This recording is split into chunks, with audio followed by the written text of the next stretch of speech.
Welcome to the Resellers podcast with tech and sports and daily refinement. We've helped thousands of people save time and make more money by improving their online stores. Check out patreon.com/the Resellers podcast for thousands of hours of full-length ad-free podcasts and coaching calls. Join our Facebook group with thousands of sellers making the transition from hobby to business. See you in the show. What's up, everybody? Welcome to the Resellers podcast with tech and sports and daily refinement. Today, I want to talk about the number one strategy for selling your items faster. It's not an ideal strategy, but it's what makes things sell the fastest. And I also want to talk about items that don't sell. And there's a couple of definitions that I want to throw out there first, because selling your items faster, there's only a few ways to do that, but faster than what? Let's set a baseline here with the definition of sell-through rate, which is how many items sell divided by period of time. Most companies, retail, they operate on an annual basis. So how many cycles each year do they sell their inventory? A regular store that sells physical items is one turn per year. That's what they base it on. For us, because we're on eBay, sometimes we like to use our app and it's a 90-day total. That's not how traditional retail works. So just want people to think about selling things faster. And I think that if a retail store can't sell all their items, maybe we shouldn't expect to sell all our items. And that's where I want to start, because I asked you a few days ago this question. You said that 99.x of your items sell. Yeah, so you asked me how many items are over 2 years old. I went through my store and it was 0.3% of my items are over 2 years old. So those ones are items that I've gone through inside of the group on the call on July 27th. And I showed people specifically why those items may never sell. And these particular items are titled incorrectly, so they're too difficult to find in the search algorithm. And these items I have literally sold 10, 20 of since, because I get identical of these shirts. And if I title them the right way, they sell. The other small percentage of those items that do take much longer to sell are going to be like a men's shirt in size extra small, orange. So for men's clothing, black, white, gray, blue are going to sell through the fastest, and then large and XL are going to sell through the fastest. But if you get a green extra small men's shirt, that one's just going to have a much longer sell through. And as your listing goal becomes so more aggressive, you have to pick up those items that aren't black, white, gray, blue men's XL shirts. You have to deviate from the best of the best. But aside from that, 99% of the items do sell 1 year. And especially with the things that we talk about in the group and the things that I implement, I've sped up the sell through for my entire store. So when I first started, and my goal was the $30 average sell price, list 30, sell 30. Like, that's not a rule. That's just a great place to be. My desired sell through was 90 days. As my store and my business has gotten more mature, I'm okay with having stuff for 9 months to 1 year. After 1 year, I kind of got to get it out of here, but I'm perfectly fine with having it for 1 year. And that's something that I do try to talk about a lot in the group, of looking at your numbers and your cycle year over year, not in a 1 month portion, 1 week, 1 day to day, or in a 90-day cycle. Like, there are cycles in the sales, especially seasonal. So, swim trunks should probably be selling better now rather than, a big down or puffer jacket. So, there is seasonality, and you can only really track the data on that if you do extract it on a 1 year basis, because it's very unfair to track the sales of your winter coats in June, July, and August. But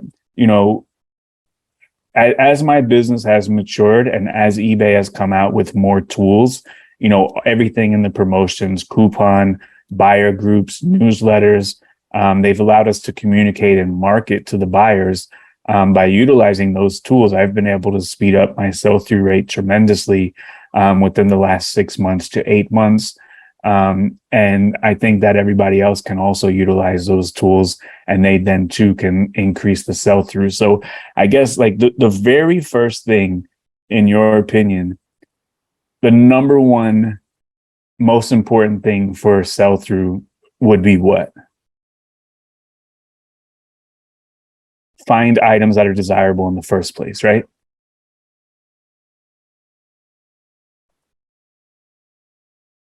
Or I'm sorry, number one for me would be price.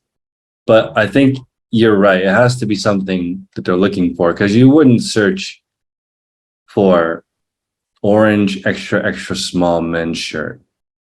That seems an unlikely search. So even if that was $1 free shipping, The audience is not there. audience is not there. So just like the Rolex example that you use, if you have a Rolex and you need that link, Yep. it doesn't matter if it's $200 or $2. Yeah. There's only one person every 3 months that wants the link. And if it's 200, they have no choice. They have to buy it. Yeah. So sell through, first of all, in my opinion, comes down to desirability of the item. Because if you're picking up items that are either highly saturated or items that nobody wants, you can pull every trick in the book and they're not going to sell. So like you said, you could have a Nike shirt, double extra small, orange with a flaw, and you could price that at $1, and there's no way that you could speed up that sell through. Just the market is too small for an item like that. So if you are going to keep an eye on sell through, number one, you have to have items that are going to sell through in X amount of time. Number two, without a doubt, is definitely price.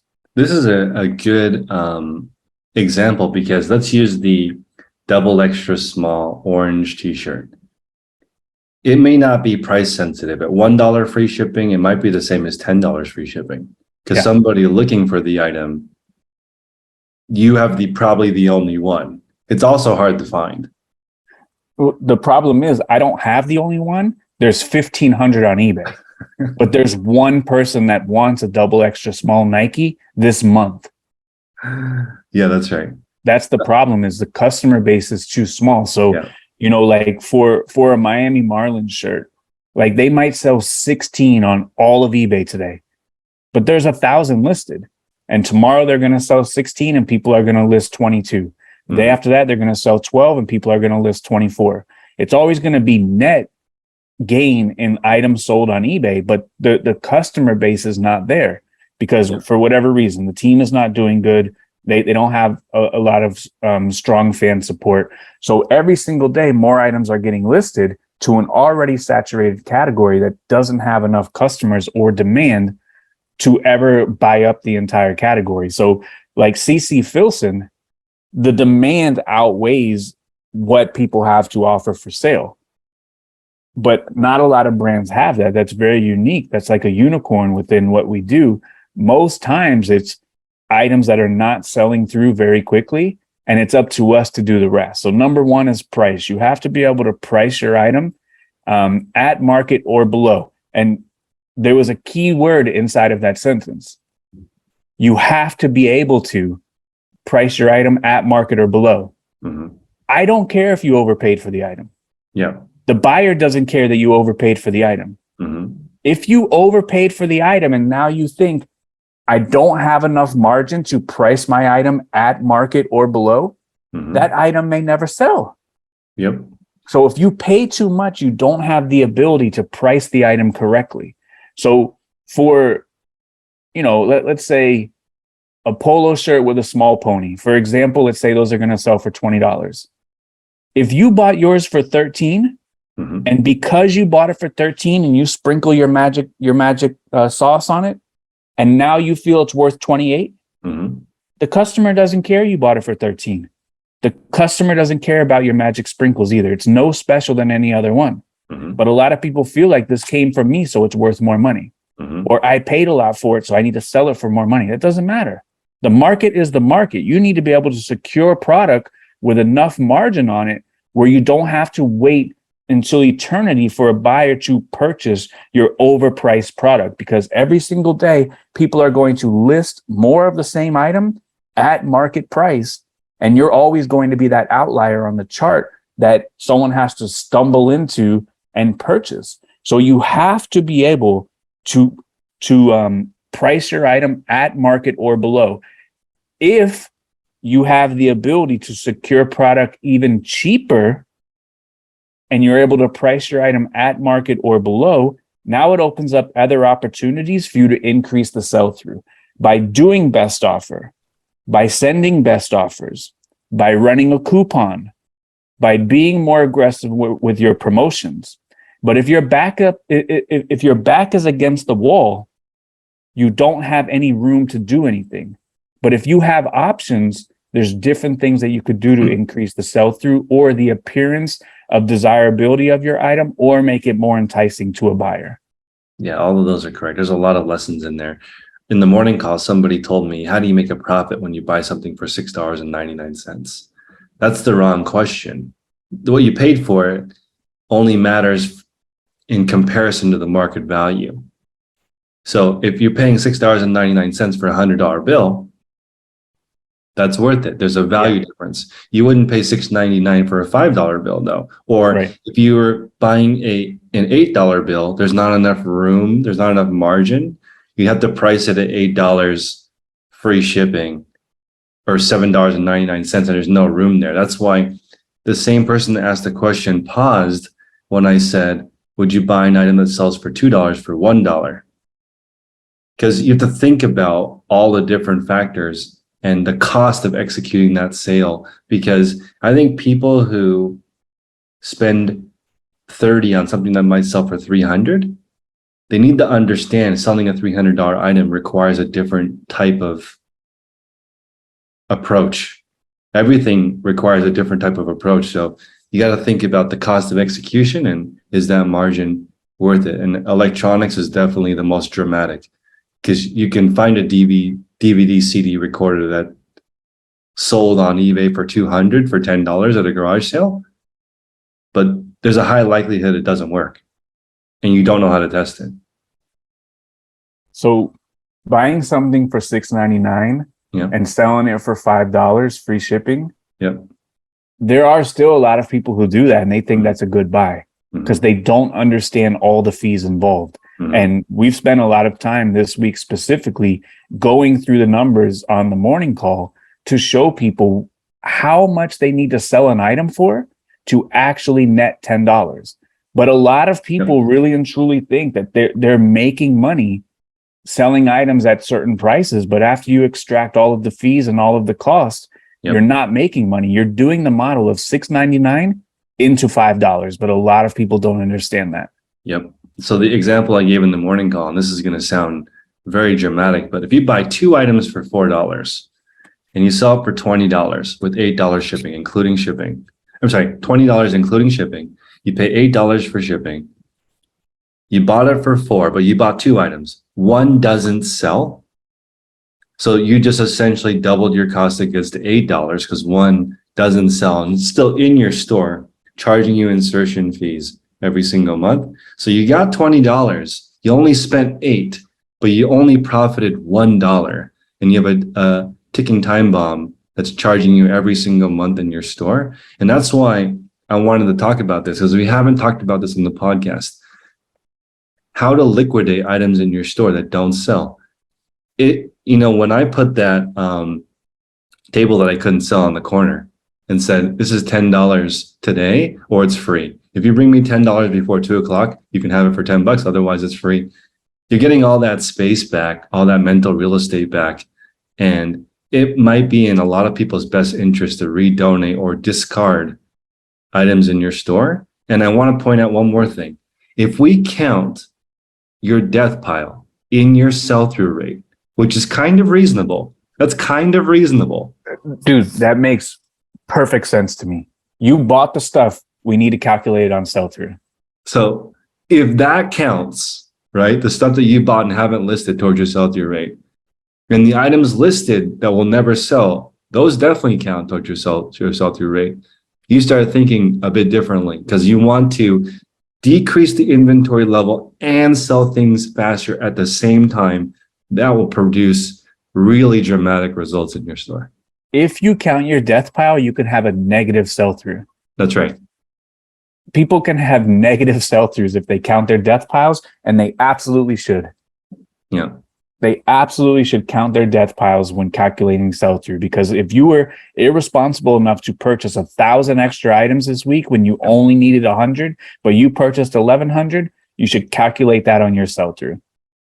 I agree with that 100,000,000%. So let me ask you this. When we first started doing this, you used to want to pick up a bike a week or a bike a month.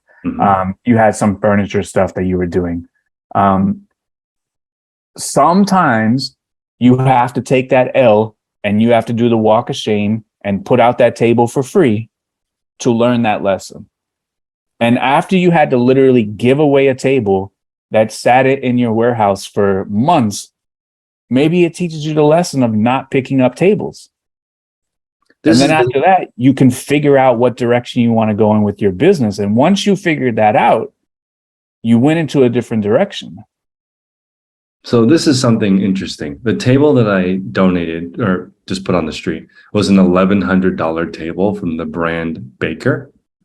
So I went to the thrift store. I think it was either $8 or $9. I looked on the bottom of it, said Baker, Googled it, amazing brand, really cool. Now, it was not in style, which is important. Okay.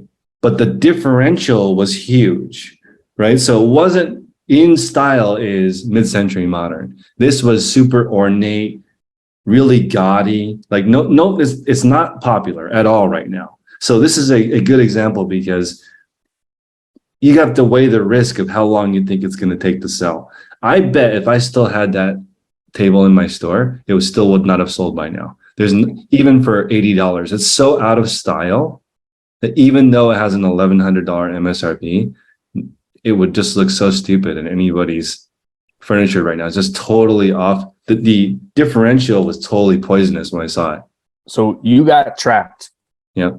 When you saw the item, did you know it was not in style? Yes. Or did you see the big disparity on price and you said, I'm just going to go for it anyways? I knew it was not in style, but the disparity in price was like, I'm going for it. And it didn't fit in my car. At the time, my friend was with me, so he put it in his van. But imagine I had rented a truck to bring that home. Sure. You know? Sure. Now, of course, I think most people know mid-century modern is in style. So if you found that $1,500 mid-century modern table, that would sell if you discounted it. But it's just interesting looking at the illusion of the differential. You see something that's $1,100 MSRP for $8, you think you can go for it. But honestly, it didn't sell for $50. It didn't sell for $40. It didn't sell for $15. So, I mean, it was not the pool of people who want that. It was like a size double extra small orange shirt.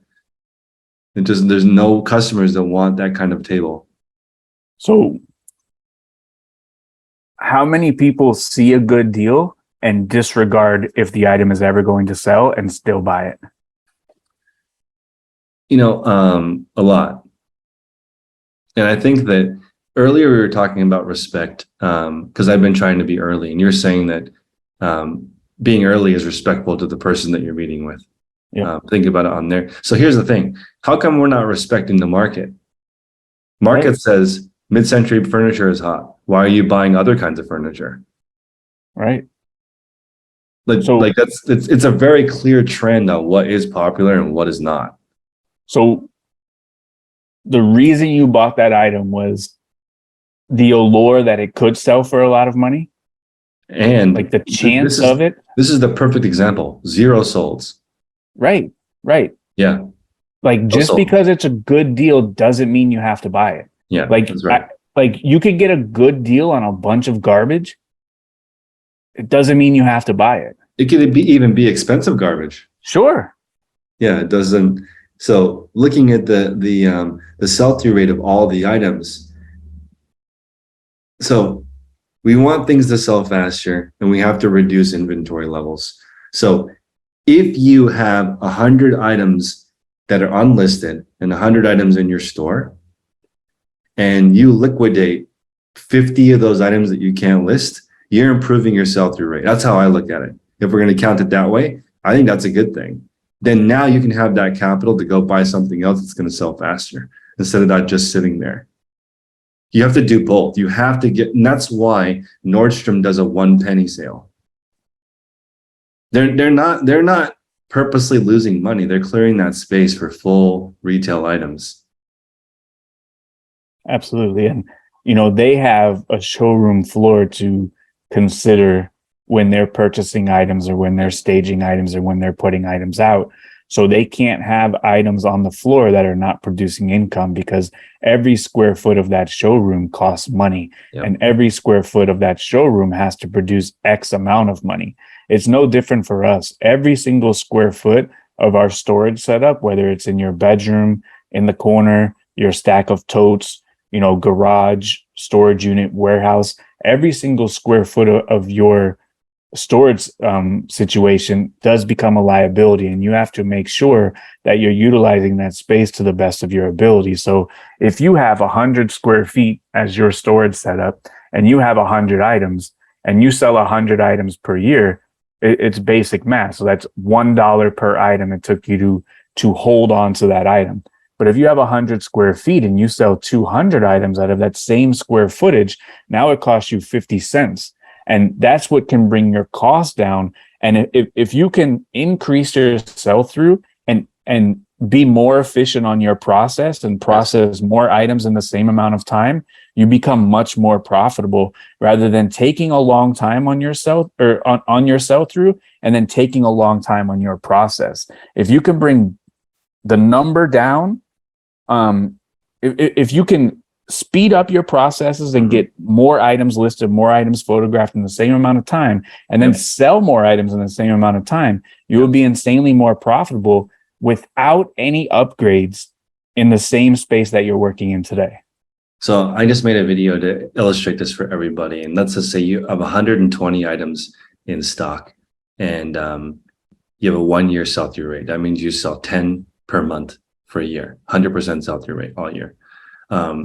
So that takes up X amount of space, but you could very easily sell your items twice as fast and decrease the number of listings you have and take up way less space and way less time. I think that's just it's the respect. If you are, I think you have to respect money, time, you have to respect space, you have to respect the market. And what you're doing by making a quality listing is respecting the customer, giving them the best opportunity. These are the best photos I have. And I'm just going to roll in one of the questions that came in on Patreon, which was, the lady said, I think I already know the answer, but the question is, should I focus on fixing my titles or making my price competitive in the market, or what I'm doing right now, because I already think I know the answer from you guys, both? She got it. Yeah. Both. Why do we always pick one or the other? Yeah. What's more important, titles or competitive price? Both. Right. You need both. Like, if you have 2 kids, which one are you going to feed? Which one is more important? One gets double the servings, or they each get a serving? Yeah, they each get a serving. It's both. So now that eBay does offer us all of these tools, like a lot of things that, you couldn't do just even a year ago, now we have the ability to do so. So if you did want to increase your sell-through and maybe try to liquidate some bad buys, eBay gives you the daily coupon or the coupon on the top of your screen, inside of the promotion section. They have the volume pricing, the order discounts. You can run a promotion store-wide, X amount % off, or they have many other different kinds of things like buy one, get one free, buy one, get one 50% off. They have the newsletter. They have buyer groups where you can automatically send out private coupons to your previous buyers. So you can play with the price. You can throw some of these items to auction to kind of force a sale. Maybe start off with, prices that you're happy, even if it only gets one bid. So let's say you have an item that you want to sell for $20. start it at $19.99. If it only gets one bid, then you're happy. Maybe run it a couple times like that. And if it doesn't get any bids and you want to blow it out, put it 99 cents. If you don't want to go the auction route or the more aggressive markdown route, you could do OfferUp, Craigslist, Facebook Marketplace. You could have a garage sale in front of your house, twice a year, once a year. You can go to the flea market twice a year, once a year. You can sell it to some other reseller who doesn't know better than you. Or you can literally take it off of eBay, throw it away, or redonate it to the thrift store and let somebody else buy it. But the number one thing is kind of ridding yourself of those items that, are weighing down your entire store, because eBay, they look at individual listings, but they also look at the entire store. And if you have a bunch of stale listings, dead listings, listings that are weighing down your store, you do get penalized on that, because you have an overall click-through and conversion rate. And the higher your click-through can become, the higher your conversion rate can become. And eBay is going to reward those stores if they can continue to offer very good service with low defects, low negative feedback, and you are taking care of the customer. Somebody in the chat put that Buffalo Exchange is a good place to take items to resell. And I thought this was interesting because there are a lot of bin shoppers where I live. They go to the Goodwill outlet or garage sales, and they only sell to Buffalo Exchange or Plato's Closet, or places where they can immediately exchange the items for cash. So essentially, an item is worth $20. Here, where I live, they pay you 1/3 or 40% store credit. So if they're going to sell for $21, they'll give you $7. So somebody will buy the item at Goodwill for $2 or $3, and they'll make their $4 profit, and they might have a 100% daily sell-through. Go in the morning, on the way home, go to Buffalo Exchange, drop it off, and sell through. They get their cash right away. Sure. When you're reselling, you're hoping to get closer to that $20, $30 mark, so you can make the larger percentage. In the Buffalo Exchange model, you're splitting the potential profit with them. But in exchange for extremely fast sell-through. Yeah. So the guys who source from me, they have 100% sell-through. Yeah. But they're selling $25 items for $4. That's right. At that price, even on eBay, you could have a very high sell-through. Yep. So it just depends on the exact business model and the structure of your business, exactly how you're going to do it. And if I took all the items off of eBay and posted on Instagram or called all the resellers that I know, I would then increase my sell-through as well. But in that scenario, I'm not getting all the money. On Whatnot, you have a 100% sell-through, but you also don't get 100% market price. So in exchange for that, whenever you do consider sell-through, there is a point of diminishing returns where, if I put my whole store on 80% off, I'll have tremendous sell-through, but I won't have tremendous profit. So you need to find that range of where you're comfortable, margin-wise, ROI-wise, and then set your parameters to that to make sure that you can sell the amount of items that you desire. So my parameters that I do, and I talk about it all the time on the Tuesday call, the promotions that I run, the coupons that I run, the markdowns that I run, according to my store size, I want to be 250 listings up, 250 listings out.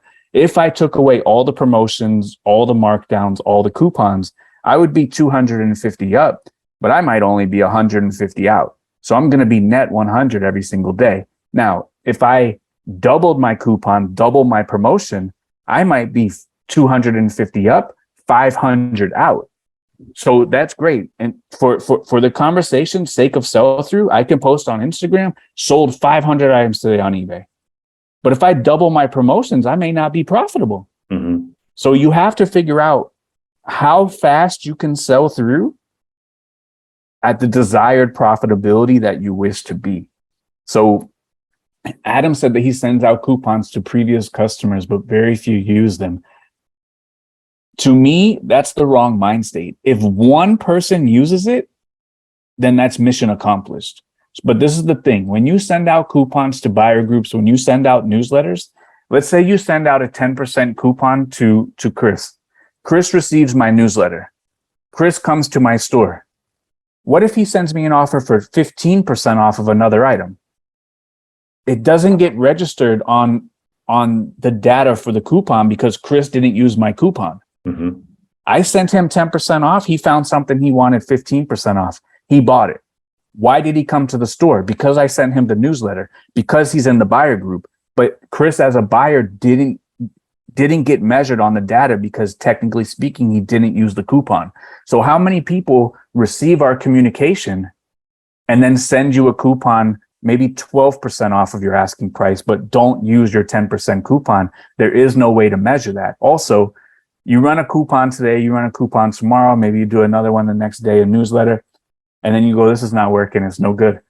How do we know Chris doesn't come in 10 or 2 weeks when he gets around to checking his mail? So like, I believe that sending out those newsletters, sending out those buyer coupons, that's a game that you have to be committed to. And as long as one person uses it and converts, then that's mission accomplished. And, you know, Nina, she's on the top tier. And we were talking about that last week in that call. And Nina's been doing it for the past couple of days. The first day she did it, someone used her coupon and bought 2 items. Someone used her coupon and bought 3 items. If you can have one person come in and buy a couple of items, that's mission accomplished, because it only takes you a couple of minutes out of the entire day to send out your coupons, send out your newsletters. And if one person converts, that's all you need to make it worthwhile. So you get items and they're either going on the eBay or going into the brick and mortar. Is that right? Or whatnot. Or I do wholesale to other people that do have brick and mortar stores as well. Are there items that don't qualify for any of those categories and would be donated or thrown away? No, never. If I had an item that was not good enough for eBay, not good enough for the brick and mortar store, I would just send it to Whatnot. Every single thing gets sold. I see. So the reason why I bring that up is because you said if potentially you got shut down on eBay, you could just sell your keepers and build a pretty big wholesale business. Absolutely could. What I can do is just increase the number of items that I buy, because right now I turn away potential people who want to sell to me because I buy by the piece. I don't just go out and spend money for the sake of spending money. Yep. So my quota is 250 items a day, but I could pick up my phone right now and there's several text messages of people offering me 1,000 items. I don't need those items because that's an extra $4,000 I have to put out, but I'm not going to list those items because I already acquire enough inventory for me to reach my quota. So if that ended, I would post on Instagram, post on the brick and mortar store, everything at the warehouse, $10. Next week, everything at the warehouse, $8, $5, $3, $2. We sell the racks, we're done.